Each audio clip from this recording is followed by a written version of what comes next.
Hi, my name is Naoto Nakatani. I'm from Tokyo, outlet called RIVER, and I love the first film, and I also love this one, so I'm big fan of this franchise. It was interesting because in the first film, Searching, the father tried to find his daughter using internet, getting help of young people. But this time you guys go the opposite. I mean, the young daughter tried to help her mother with getting help of the older generation, and she's used to the internet. Did you research how the young generation use the internet and social media? You know, I thought for a moment we were the young generation, but you are right.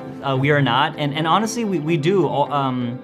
It's funny, one of our producers is Natalie Kasabi, and her sister is 19 years old. And all the time we would be texting her and asking her questions. Like, do you use this app, or do you know what this phrase is? So, I mean, absolutely, we have to do our research with anything we do. This is a standalone sequel to Searching.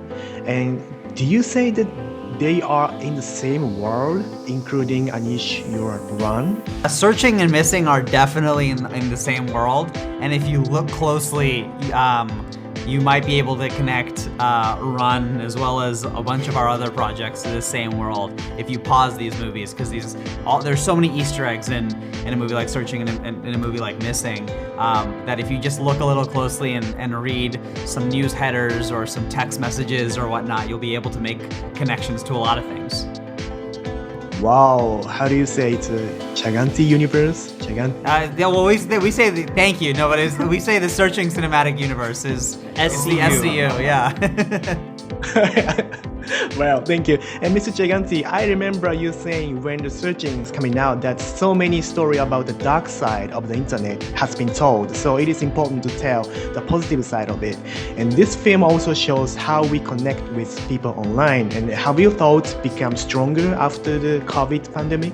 Yes and no. I think we are in a world where technology is so easily manipulated by storytelling to always be a negative. It's the presence of technology is either going to hurt us or it's going to hurt the story. So technology was always usually something that is viewed as a negative, and we just wanted to tell a story that sort of treated it like what it was, which is something that can be used for positive and negative.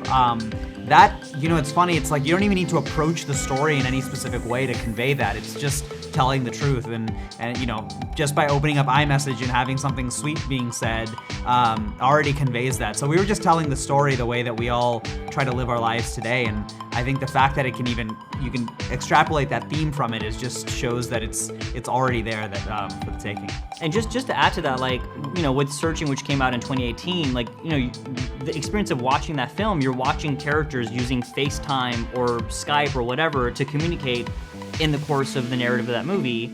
You're 100% right.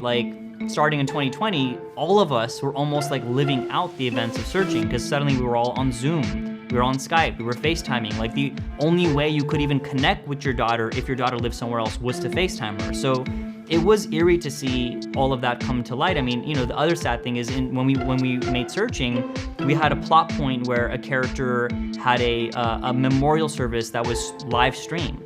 That's at the time when we did that did really exist, but it was so rare and such a niche thing.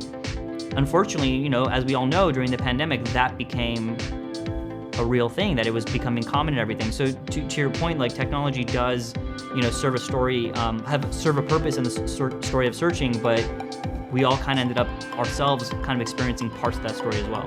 Thank you very much. Have a nice day. Yeah, you too. Thank you.